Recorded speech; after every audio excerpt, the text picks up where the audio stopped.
Right, Shalom. First and foremost, I want to give all honor and glory and infinite praises to the Heavenly Father, Yahweh Ba'Hashem Yahweh Shai Ba'Hashem Rachak Radash. Double honors to the elders and apostles of GMS. Peace and salutation to the hopeful elect out there pushing His word in truth and sincerity. For this lesson, I'm going to continue on my breakdown of the book of Sirach. Right now, I am currently on Sirach, the 30th chapter. So I'm going to just read it, flow through the spirit, let the scriptures speak. And Adoran to Zalo willing, this lesson is edifying.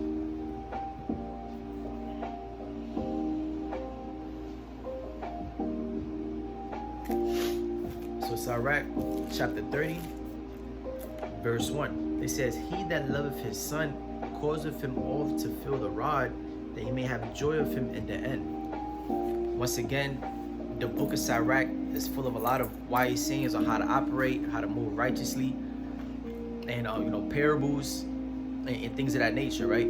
So Sirach the 30th chapter, most of the precepts are straight to the point, right? He that maketh his child. Well, let's read it again, Salakia. Sirach 30 verse 1 says, "He that loveth his son causeth oft to feel the rod, that he may have joy of him in the end." Right? Let's say you have children right now. It is smart to discipline your children, right? As a child, what does a child do? It's learning, it's growing.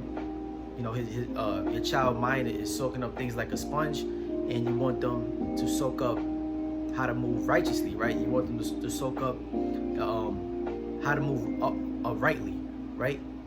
Sometimes they'll make a mistake. They're children, right? So when your child makes a mistake, you want to discipline them, right? So that they don't make mistakes in the future, right? So that they could be molded.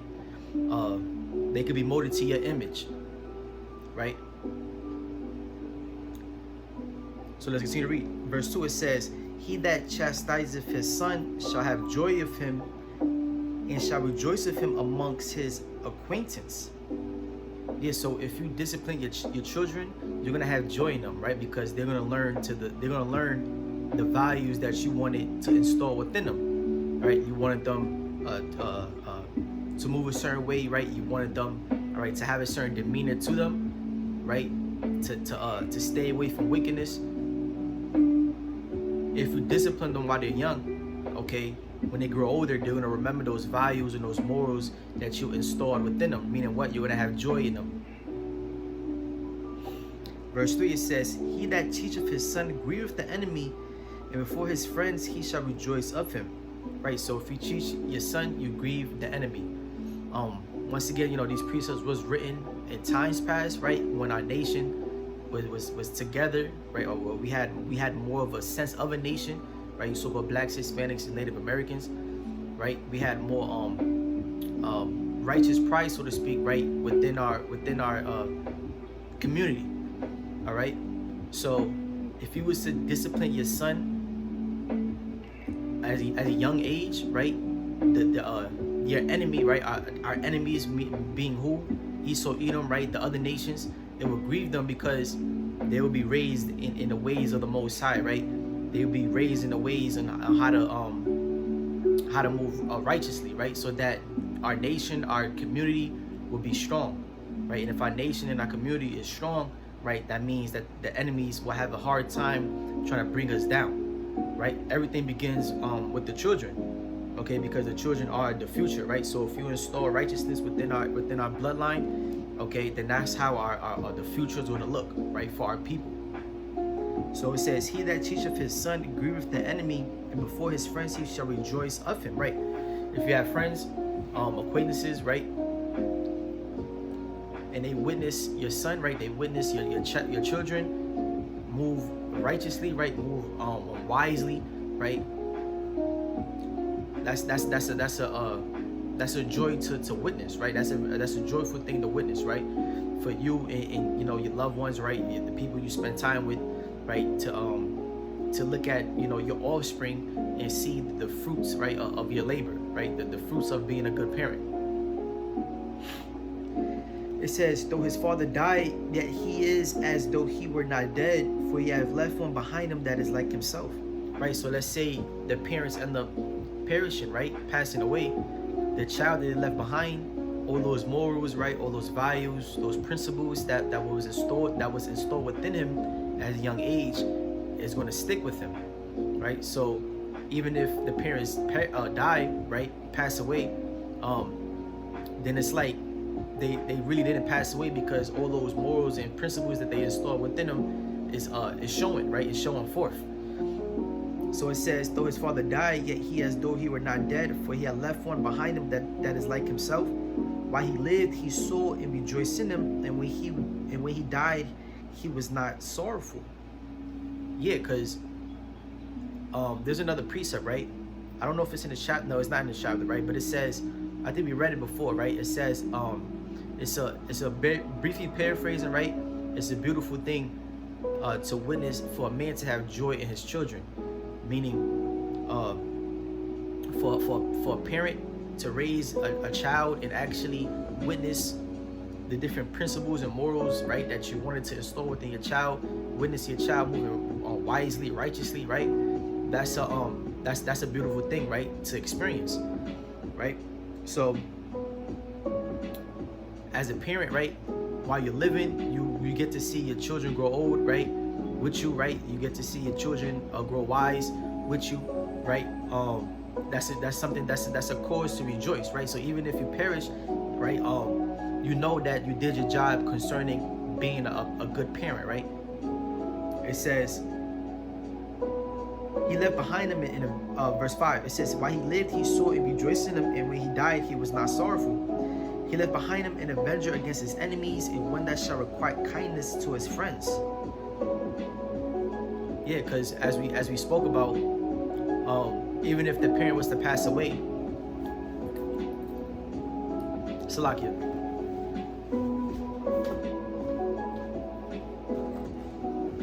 Right, so as we mentioned, even if the parent was to pass away, the child is just like the parent, right? Because of the discipline as a young age, right, and how he followed after the principles that his parents wanted him to follow. So he's just like them, right?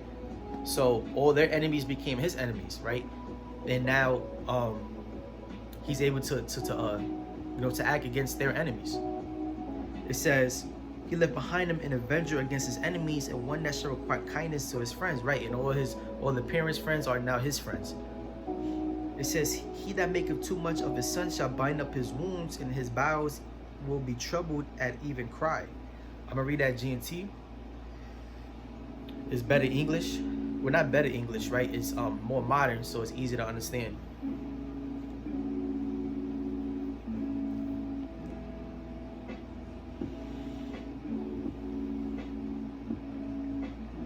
But that's basically going into how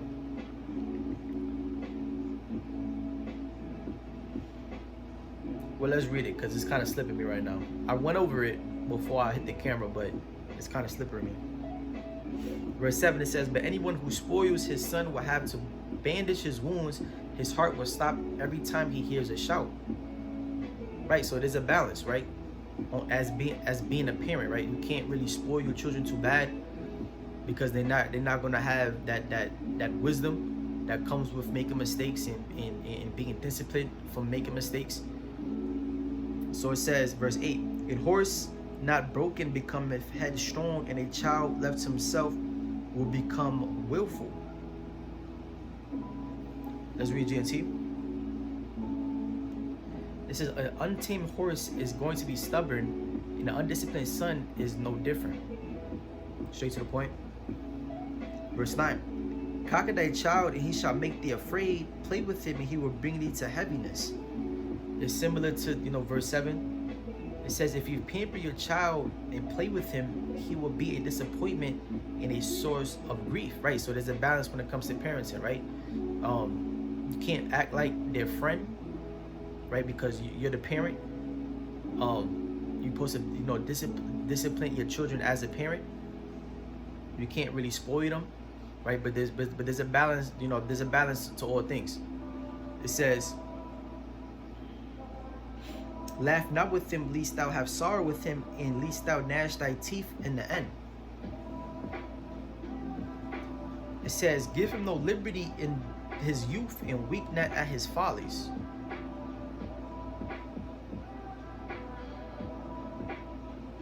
G and T, verse 10 on down. Laugh with him now, and one day you will have to cry over him, grinding your teeth in regret. Don't give him freedom while he is young, and don't overlook what he does wrong. Straight to the point. It says, bow down his neck while he is young, and beat him on the sides while he is a child, lest he wax stubborn and disobedient unto thee, and so bring sorrow to thine heart. Right, so you're supposed to discipline your children, right? If they do something wrong, then you punish them for doing something wrong, right? And vice versa. If they act right and they do things right, then that's a cause to rejoice. It says, verse 13, chastise thy son and hold him to labor, lest his lewd behavior be an offense unto thee. G and T. So discipline your son and give him work to do, or else he will be an embarrassment to you. So I'm gonna end it off there. It kind of transitions into something else. Actually, Salakia, because it's almost, the chapter is almost over. So I'm gonna just complete the chapter, because if I was to do a part 2, the part 2 would be too short. So I'm gonna just continue to read. Verse 14, it says, better is the poor being sound and strong of constitution than a rich man that is afflicted in his body. So it kind of transitions into something else. Once again, a lot of wise sayings, right? But right, so it's better to be poor and to have a sound health, right? To have a sound body, than to be really rich, but you can't really enjoy your riches because your body isn't sound.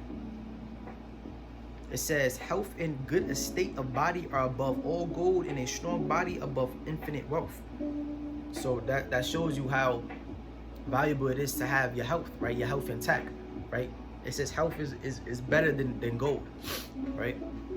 It says, there's no riches above a sound body, and no joy above the joy of the heart, right? So there's no type of valuable thing, right? No type of wealth you can achieve that's better than having your health intact and your spirit healthy, right? Your spirit joyful. It says, death is better than a bitter life or continuous sickness, right? So death is better than a bitter life or continuous sickness. Straight to the point.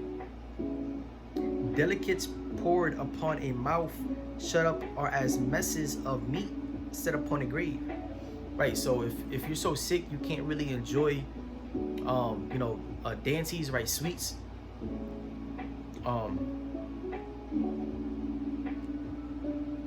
No, that's a very bitter life to live, right? Salakia, I was kind of getting brain fog, but this Salakia, this particular precept is saying if you're so sick you can't eat things, right? It's the same as putting food upon a grave.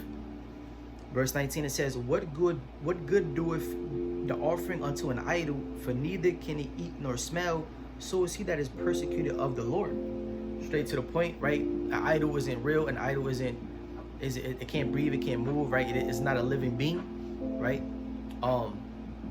And it's similar to somebody who's so sick in the flesh to where they can't even really enjoy the small things of life.